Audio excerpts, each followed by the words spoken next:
बोलो श्री गिरिराज महाराज की जय।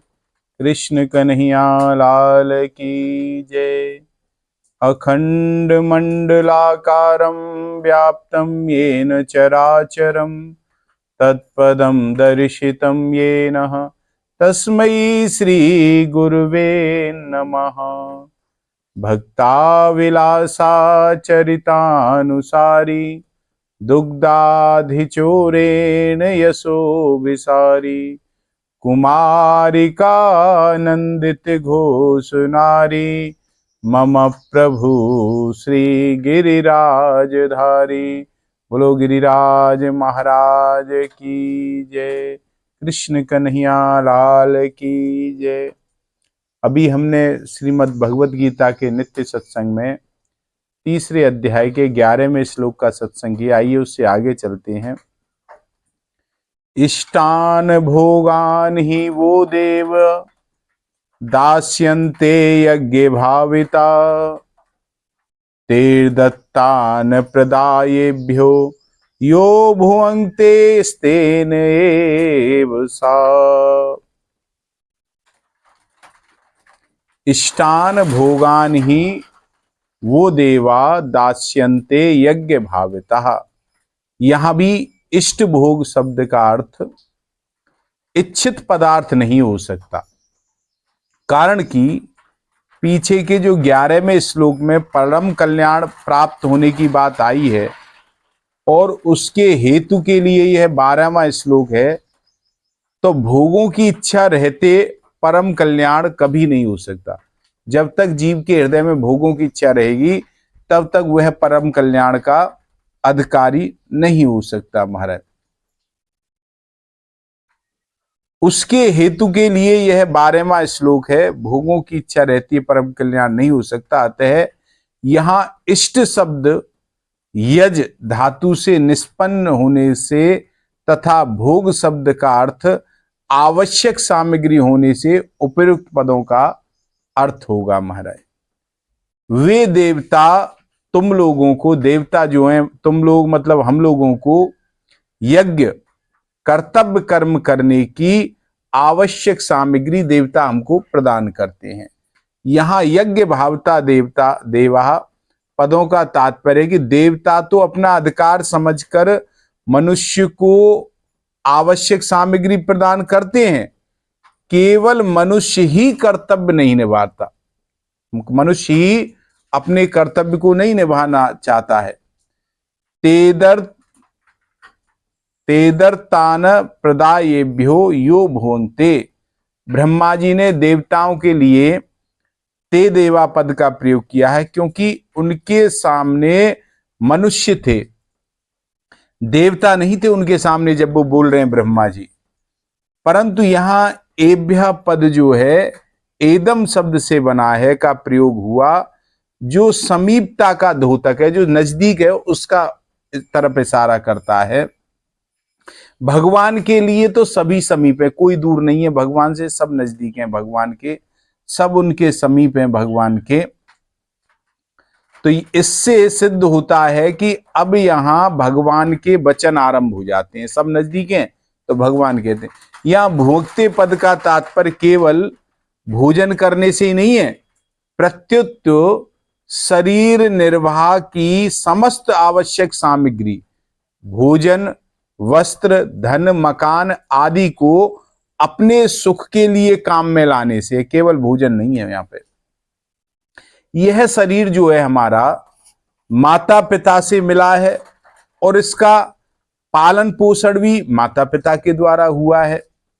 विद्या गुरुजनों से प्राप्त हुई है, ज्ञान जो है सबको गुरुजनों से मिलता है। देवता सबको कर्तव्य कर्म की सामग्री देते हैं महाराज। ऋषि सबको ज्ञान देते हैं। पितर जो हैं मनुष्य की सुख सुविधा के उपाय बताते हैं। पशु पक्षी वृक्ष लता आदि दूसरों के सुख में स्वयं को समर्पित कर देते हैं।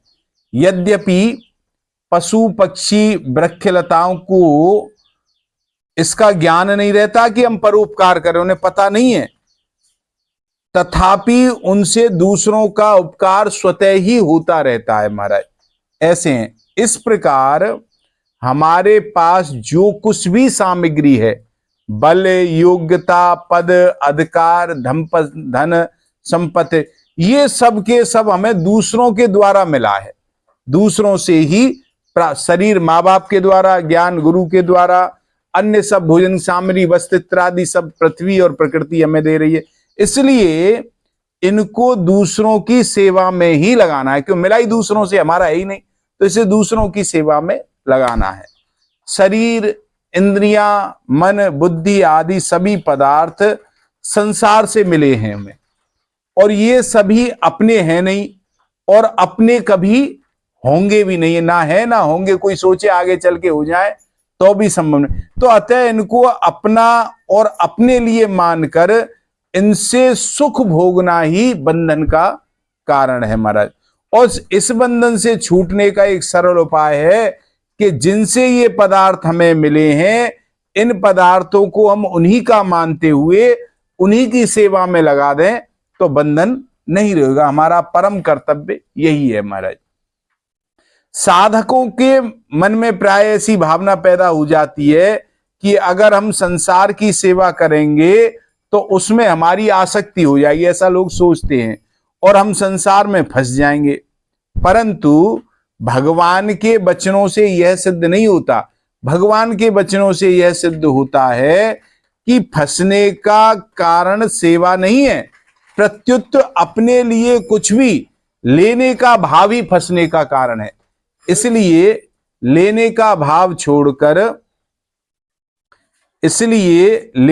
भाव छोड़कर देवताओं की तरह दूसरों को सुख पहुंचाने का ही मनुष्य मात्र का परम कर्तव्य है और उसका पालन करना चाहिए महाराज। कर्मयोग के सिद्धांत में प्राप्त सामग्री, सामर्थ्य, सम्मान तथा समझदारी का सदुपयोग करना ही विधान है कर्मयोग में। और प्राप्त सामग्री आदि से अधिक की अर्थात नई नई सामग्री आदि की कामना करना कर्मयोग के सिद्धांत के विरुद्ध है। जो मिल गया है हमें उससे और ज्यादा अधिक की कामना करें, यह कर्मयोग के विरुद्ध माना जाता है महाराज।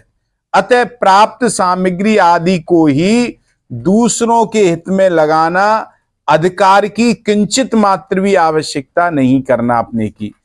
युक्ति संगत बात यह है कि जिसमें जितनी शक्ति होती है उससे उतनी ही आशा की जाती है।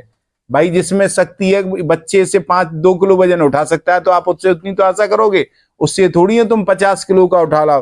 तो जिसमें जितनी सामर्थ्य है उससे उतनी ही आशा की जाती है, और उससे अधिक की आशा कैसे कर सकते हैं? नहीं कर सकते।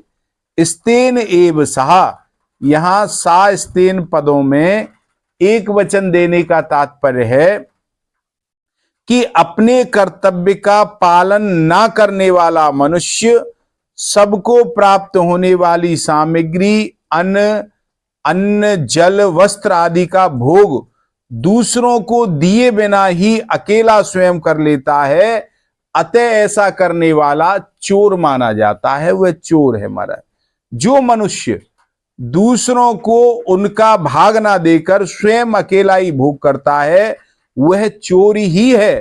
पर जो मनुष्य किसी भी अंश में अपना स्वार्थ सिद्ध करना चाहता है, अर्थात सामग्री को सेवा में लगाकर बदले में अपना मान सम्मान बढ़ाई आदि चाहता है, वह भी उतने अंश में चोर ही है।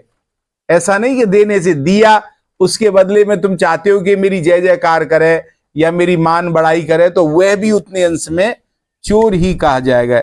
ऐसे मनुष्य का अंतःकरण कभी शुद्ध और शांत नहीं रह सकता, वह विचलित रहेगा।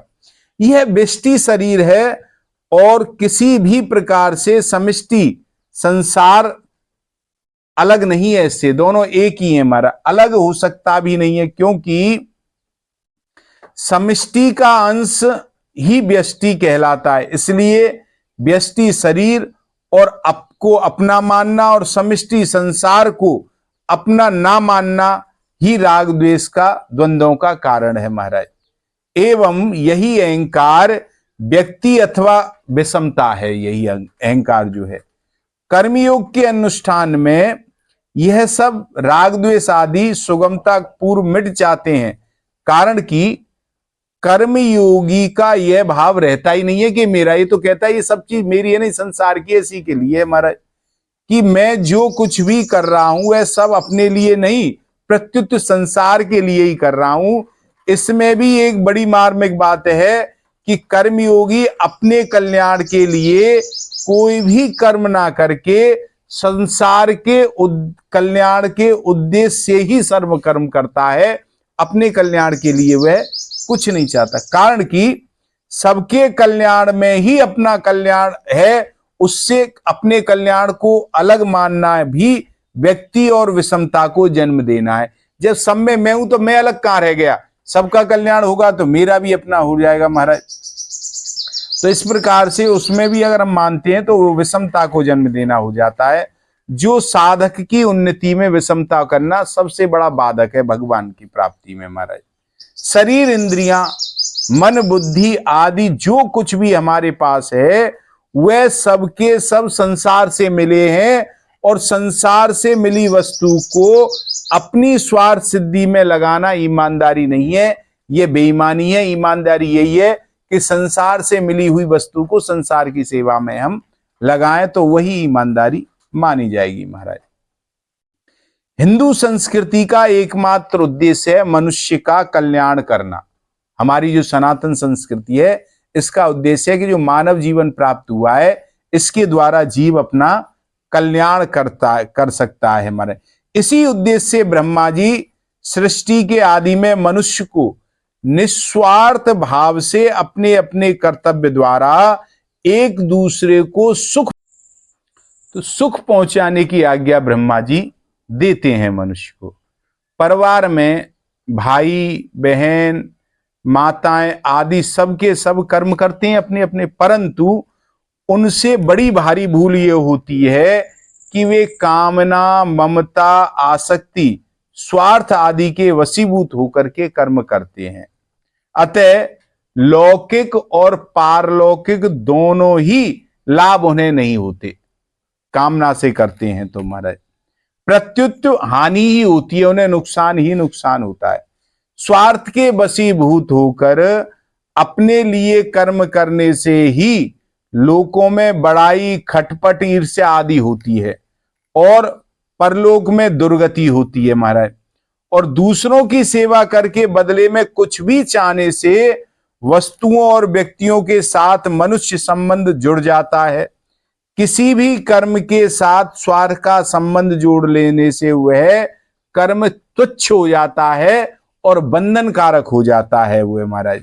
स्वार्थी मनुष्य को संसार में कोई अच्छा नहीं कहता, चाहने वाले को कोई अधिक देना नहीं चाहता, जो ज्यादा चाहे वह कोई ज्यादा नहीं देता है। प्राय ऐसा देखा जाता है कि घर में भी रागी तथा भोगी व्यक्ति से वस्तुएं छुपाई जाती हैं। घर में कोई बच्चा ज्यादा मिठाई चाहता हो तो उससे माँ बाप उस मिठाई को छुपाते हैं, जो भोगी और रागी व्यक्ति उससे वस्तुएं छुपाते हैं महाराज। इसके विपरीत हमारे पास जितनी समझ, समय, सामर्थ्य और सामग्री है उतने से ही दूसरों की सेवा करें तो उससे कल्याण तो होता ही है। इसके सिवाय वस्तु, आराम, मान, बड़ाई, आदर, सत्कार आदि भी ना चाहने पर भी अपने आप मिलता है महाराज।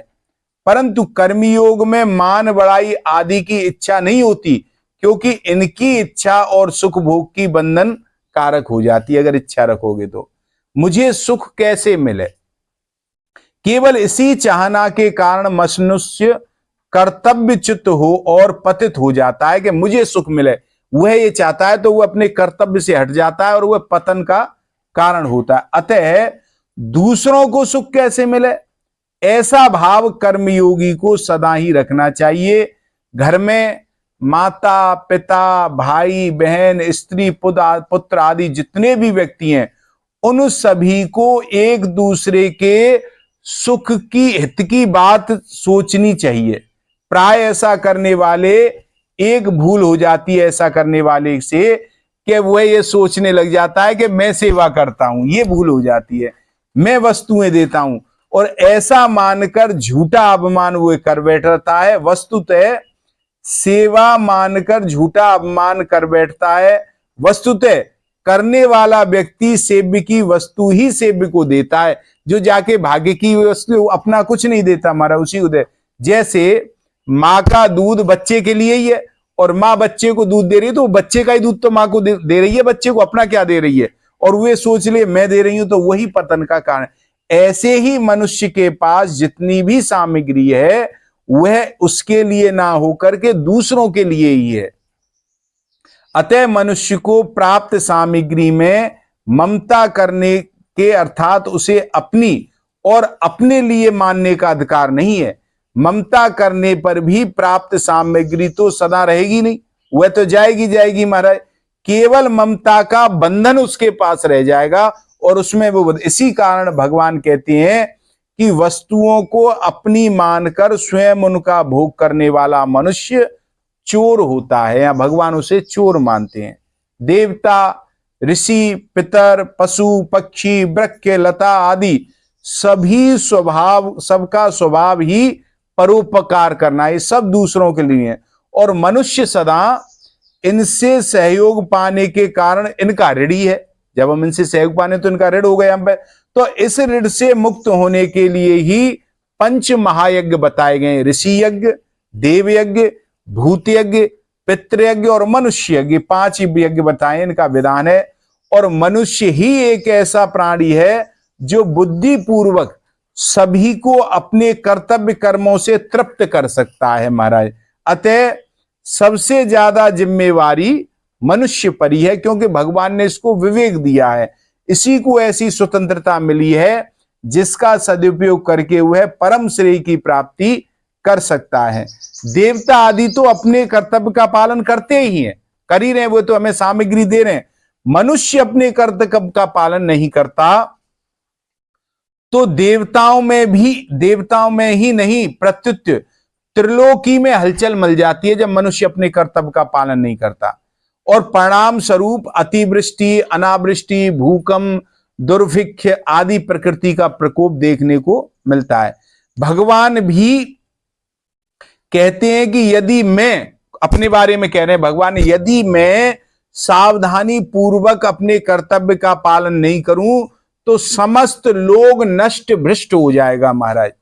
जिस तरह कोई गाड़ी चल रही हो, उस गाड़ी का एक पुर्जा कोई गड़बड़ हो जाए तो सारी गाड़ी गड़बड़ हो जाती है, झटका देने लगती है। इसी तरह गतिशील सृष्टि में, चक्र में, यदि एक व्यक्ति भी अपने कर्तव्य से हट जाता है तो उसका विपरीत प्रभाव संपूर्ण सृष्टि पर पड़ता है। ऐसा नहीं एक उसी पर पड़ता है। इसके विपरीत जैसे शरीर का एक भी पीड़ित अंग, रोगी अंग ठीक होने पर संपूर्ण शरीर का स्वतः हित हो जाता है। भाई एक उंगलिया में दर्द है, वो सही हो जाता है, पूरे शरीर का अपने आप हित हो जाता है ना। ऐसे ही अपने कर्तव्य का ठीक ठीक पालन करने से मनुष्य के द्वारा संपूर्ण सृष्टि का स्वतः ही अपने आप हित हो जाता है। प्रजापति ब्रह्मा जी देवताओं और मनुष्य दोनों को अपने अपने कर्तव्य का पालन करने की आज्ञा दी है। देवता आदि सब मर्यादा से चलते हैं, केवल मनुष्य ही अपनी बेसमझी से मर्यादा को भंग करता है। कारण कि उसे दूसरों की सेवा करने के लिए जो सामग्री मिली है उस पर वह अपना अधिकार समझ बैठता है महाराज। और अनंत जन्मों के कर्म बंधन से छुटकारा पाने के लिए मनुष्य को स्वतंत्रता मिली है, किंतु वह उसका दुरुपयोग करके कर्म और कर्म फल में ममता आसक्ति कर बैठता है। फलस्वरूप वह एक नया बंधन और बना लेता है अपने लिए। ऐसी स्थिति उसकी हो जाती है महाराज, नया बंधन उत्पन्न कर लेता है और आगे अनेक जन्मों तक दुख पाने की तैयारी वह अपने आप कर लेता है अपने। अतः मनुष्य को चाहिए कि उसे जो कुछ सामग्री मिली है उससे वह त्रिलोकी की सेवा करे, अर्थात उस सामग्री को वह भगवान, देवता, ऋषि, पितृ, मनुष्य आदि समस्त प्राणियों की सेवा में लगा दे। अब यहां एक शंका हो सकती है कि जो कुछ सामग्री प्राप्त हुई है वह सबकी सब दूसरों की सेवा में लगा देने पर कर्मयोगी का जीवन निर्वाह कैसे होगा। बहुत से कहते हैं ना सभी लगा दूंगा महाराज तो मेरा जीवन कैसे चलेगा। तो यहां समाधान है उसका, वास्तव में यह शंका शरीर के साथ अपनी एकता मानने से अर्थात शरीर को अपना स्वरूप मानने से पैदा होती है, परंतु कर्मयोगी शरीर से अपना कोई संबंध ही नहीं मानता, प्रत्युत उसे संसार का और संसार के लिए ही मानकर उसकी सेवा में लगा देता है, तो उसकी दृष्टि अविनाशी स्वरूप पर रहती है, नाशवान शरीर पर नहीं रहती। और जिसकी दृष्टि शरीर पर रहती है वही ऐसी शंका कर सकता है कि कर्मयोगी का जीवन निर्वाह कैसे होगा। जब वो भगवान पर आश्रित है तो भगवान अपने आप व्यवस्था उसकी चलती है। जब तक भोगों की इच्छा रहती है तभी तक जीवन की इच्छा तथा मरने का भय रहता है, भोगों की इच्छा से।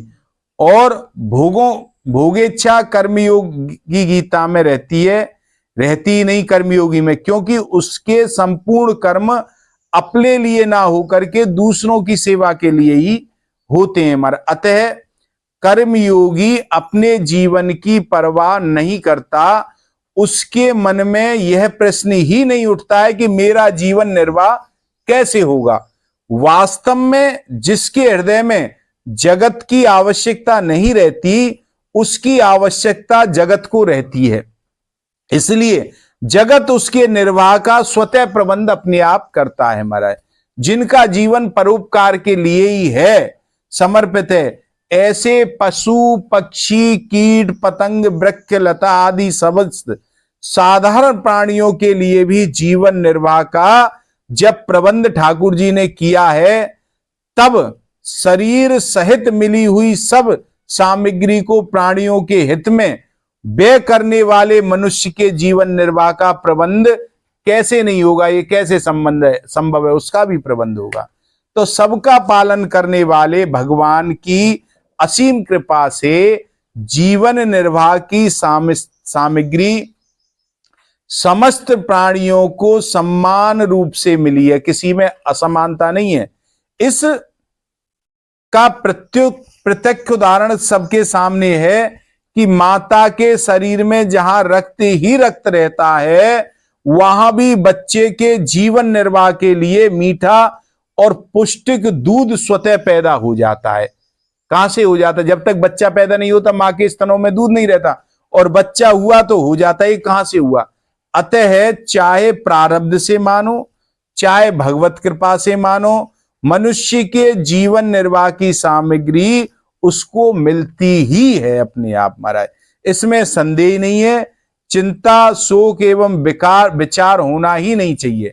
भगवान के राज्य में जब पापी से पापी एवं नास्तिक से नास्तिक पुरुष का भी जीवन निर्वाह होता है, तब कर्मयोगी के जीवन निर्वाह में क्या बाधा आ सकती है? अतः यह प्रश्न उठना ही भूल है। महाराज यज्ञ भाविता पद का अर्थ है यज्ञ से पुष्ट हुए, पूजित हुए, संवर्धित हुए। मध्य लोक में होने के कारण मनुष्य ऊपर के और नीचे के सभी लोकों में रहने वाले प्राणियों को पुष्ट कर सकता है, क्योंकि हम बीच में, ऊपर स्वर्ग 7 लोग हैं, नीचे 7 लोग हैं, हम बीच में है। महाराज सबका हित करने के लिए ही मनुष्य को मध्य लोक में बसाया गया है, इसलिए मनुष्य ही कल्याण का अधिकारी है। आज के सत्संग को अब हम यहीं विराम करेंगे। 2 मिनट नाम संकीर्तन फिर विश्राम।